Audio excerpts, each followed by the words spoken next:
No, I'm not walking out with any costume on or anything like that. Now, hey guys, is it okay if I'm right here? Is that messy? Okay, good. All right, cool.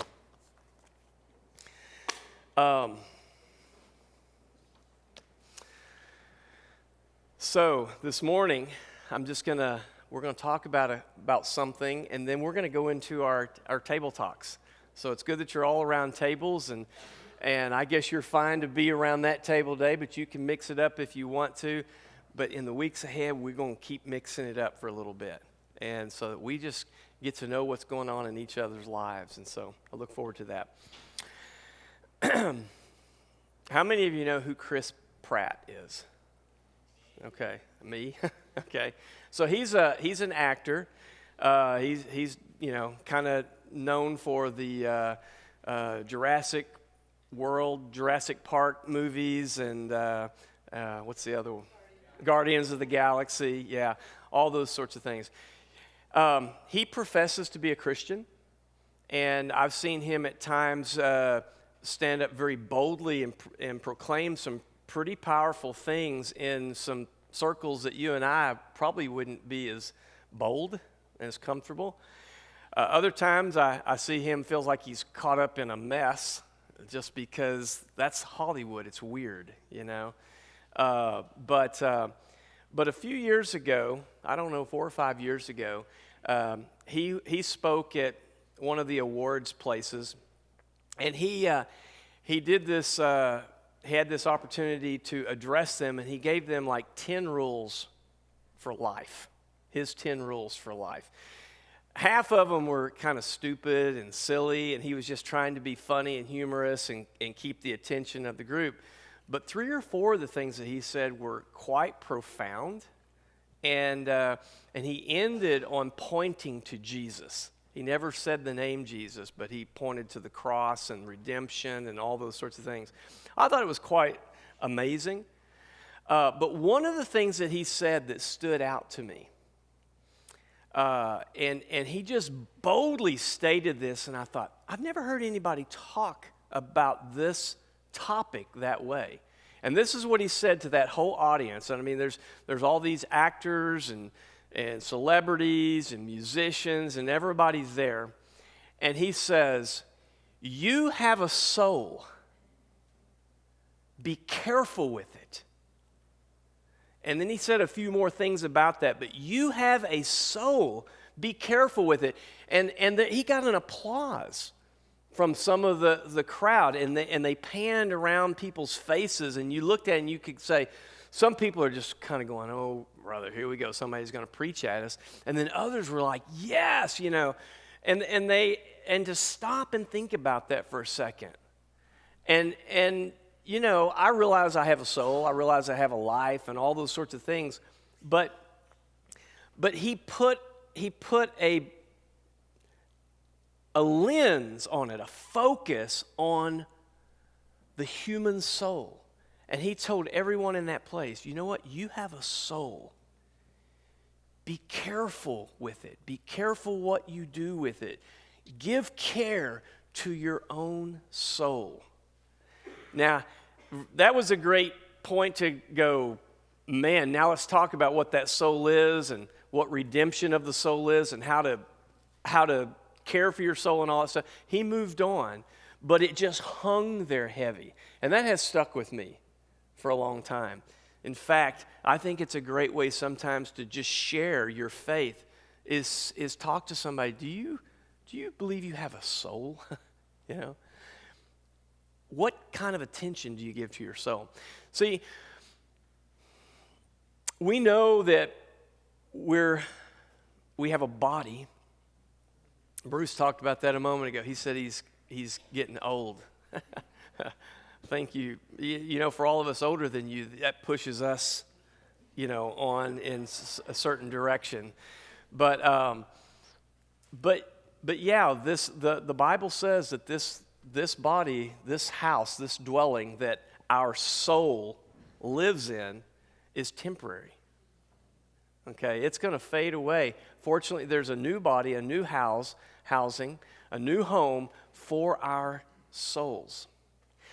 But so we know we have this body, and it always amazes me, and I'm not saying it's wrong, but sometimes it goes to extreme, that how we take care of our bodies. It is a temple, isn't it? And it serves a purpose. And so we are to eat right and rest and get exercise and all those sorts of things.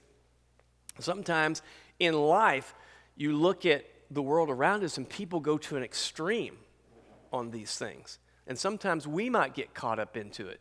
We might give more attention to this physical dwelling of our soul that is perishing day by day and give little attention to our soul. And that's possible. Another thing is we might be doing okay with our body. We may not be overdoing it there, but we also have this life here on this earth.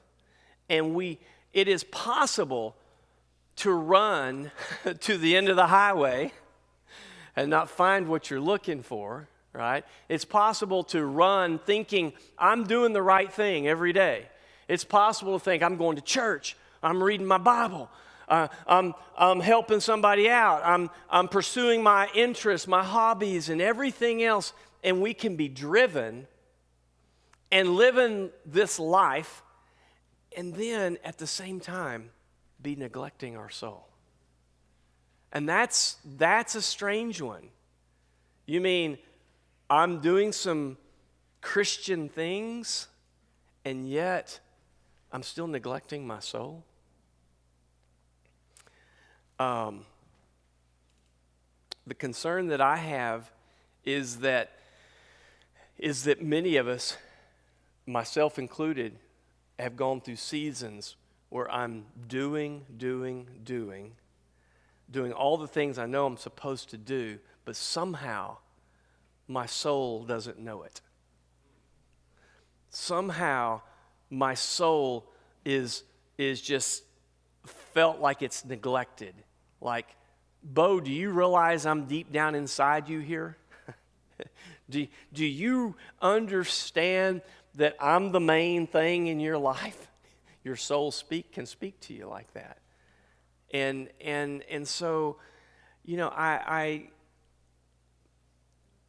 I realize that over the past 2 or 3 years, I've gone up and down just in my own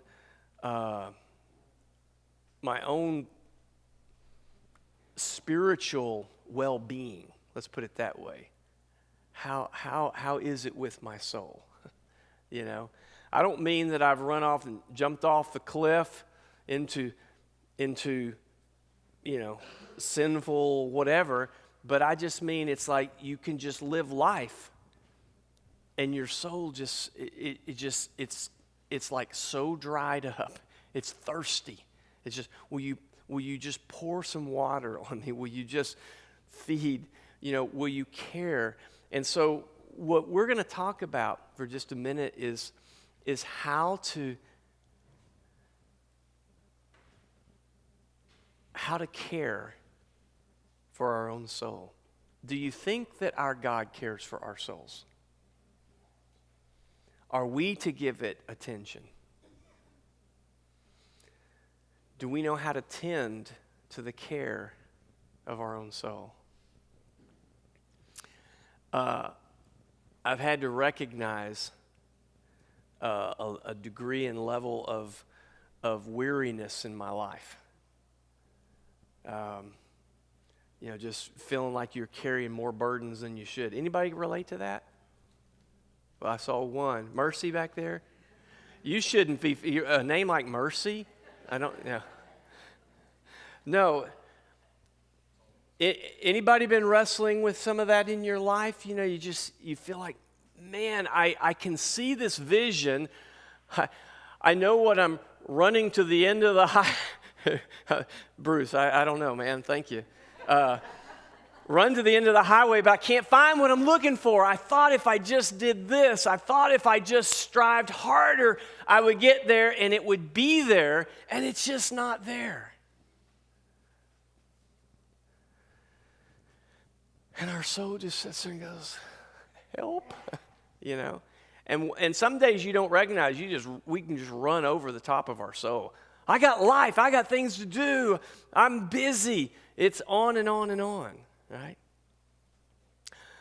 Would anybody be, I don't know, bold enough to say, man, I'm really there, that's me. I'm just tired.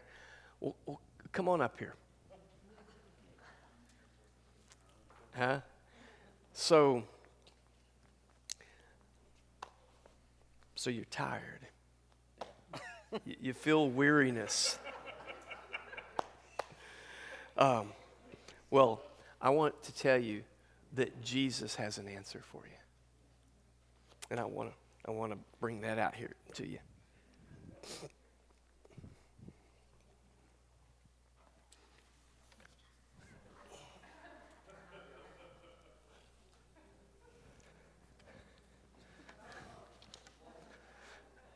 You got your hands over there. Oh, there we go. Now you can bring it down. You don't have to hold it up to your face. Just hang on there. You feel better? You feel like a burden's been lifted? Huh? No. Oh, well. Be a good workout. Okay. Yeah. Sometimes that's where Christianity is. It's kind of like a workout. Okay. You did good. Let's give him a hand. But I'm going to set this right here for a moment. And you can sit down there.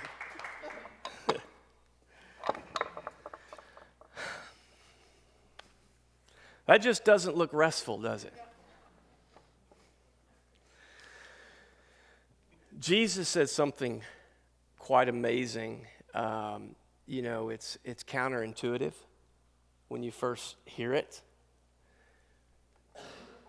Jesus said, to all who are weary and heavy laden, come to me. Come to me, he said, all who are weary and heavy laden. And then he gives a promise. And I will give you rest.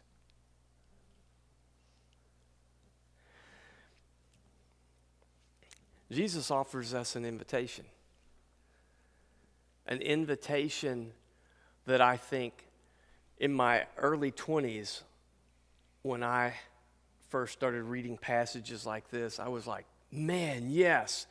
And I was like, Jesus, I'm coming to you. And at that time, I seized upon the next part of what he said. He said, take my yoke upon you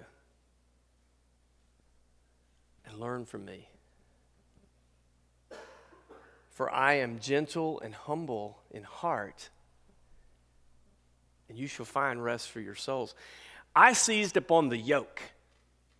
Yeah, a yoke, Christianity. Man, I'm going for the radical Christianity stuff. Not so much the promise of rest, but I'll come, I'll embrace you, Jesus. I'm coming along. See, what is the yoke? Why does Jesus choose a yoke to actually to invite us to a place of spiritual rest? Why does he use a yoke? What was a yoke? A yoke was you go back into Deuteronomy and Numbers, and you'll find the actual use of a yoke. And it was a practice in their days of farming. You'd get 2 oxen, and you'd grab that yoke, and you'd have the mature ox would have his head in one side of it.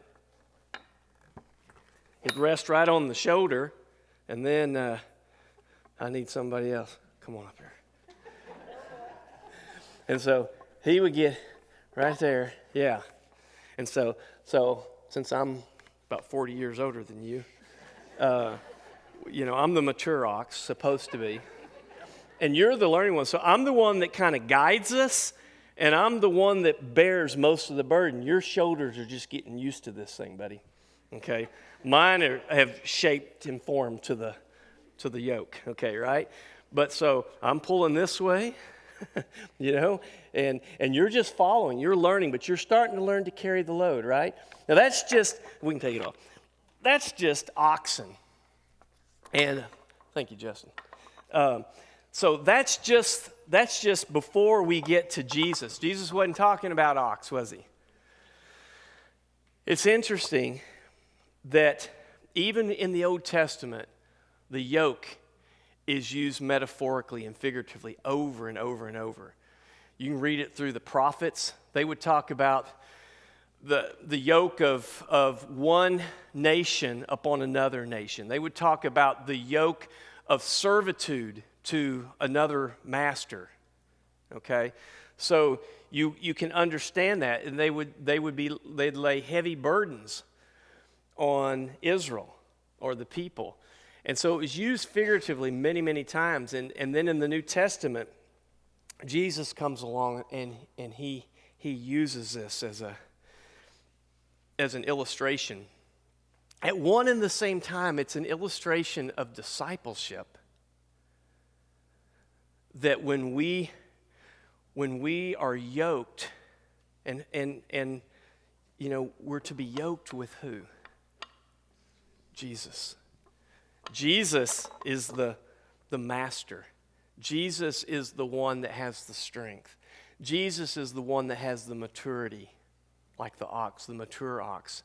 And you and I come in, and so when he says, come to me and take my yoke upon you, he's not saying, hey, here, buddy, I'm taking this off, I'm giving it to you. He's coming, Jesus is coming already in the yoke, and he's saying, I want you to be yoked to me. And when we start moving, I'm going to be doing most of the pulling. Okay? That's why he says, that's why Jesus ends what he says, for my yoke is easy and my burden is light. Because he's doing the pulling and he's doing the directing if we'll be yoked with him.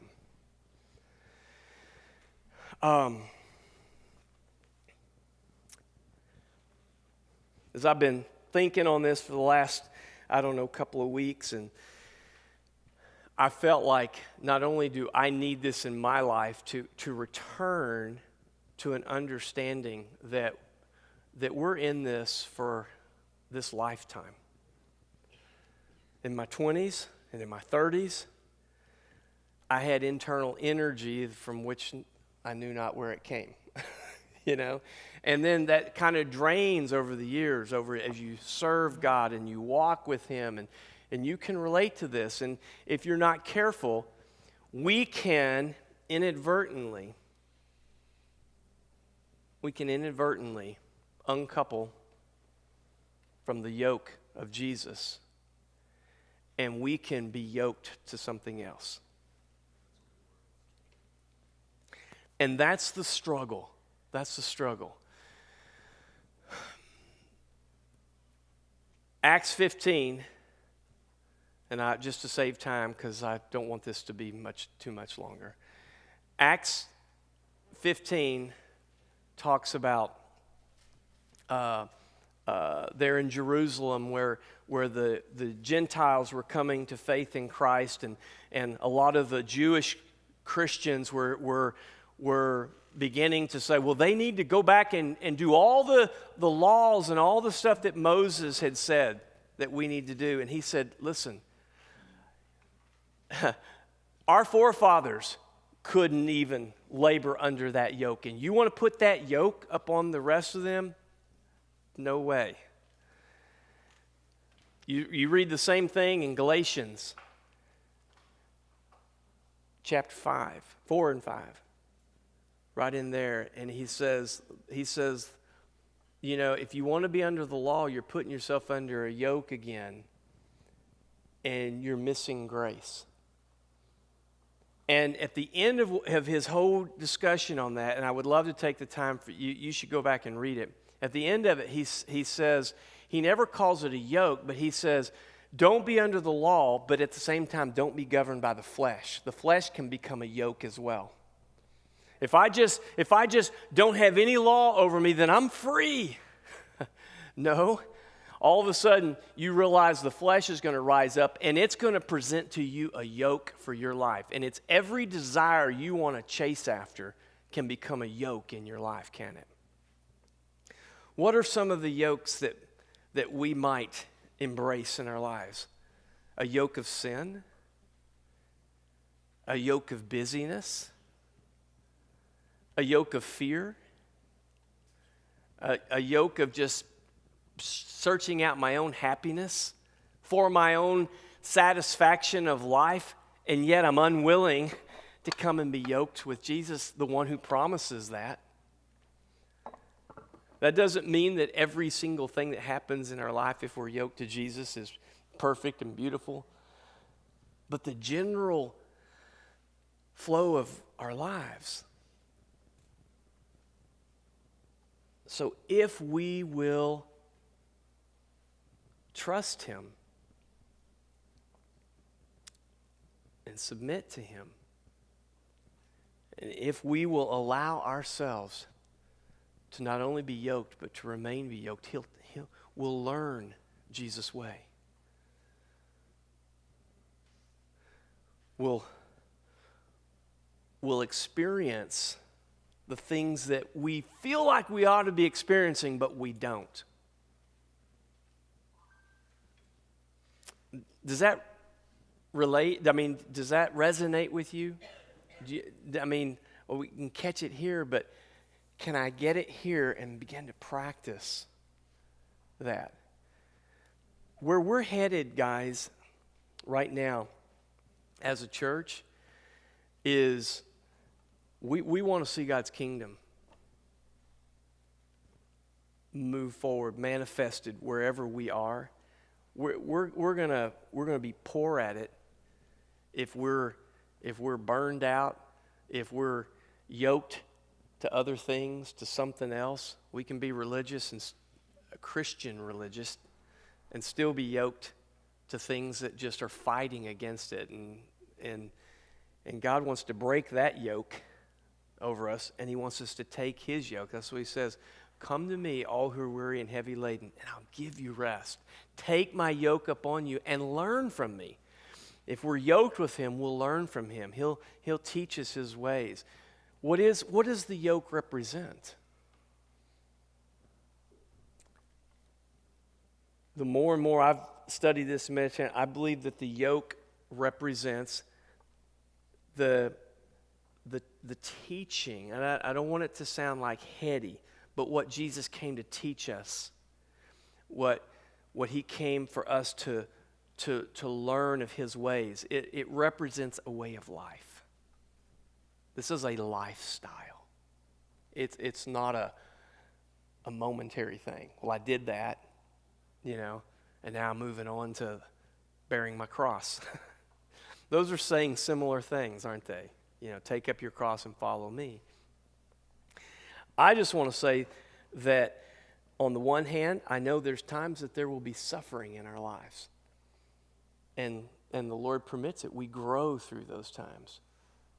But at the same time, I know that He wants to bring blessed peace, rest, blessing, spiritual rest, emotional rest. If it's physical rest, man, just get a good night's sleep. You'll be good to go. But spiritual rest, and we're holistic beings, so the emotional and all those things get wrapped up in it together, So the answer is not, when I talk about rest, is not, well, how many vacations can we take, and how many movies can we watch, and how many, I'm not dissing those things in and of themselves, but I'm just saying spiritual rest comes by being yoked, coming to Him and being yoked to Him and learning His ways, learning a different way.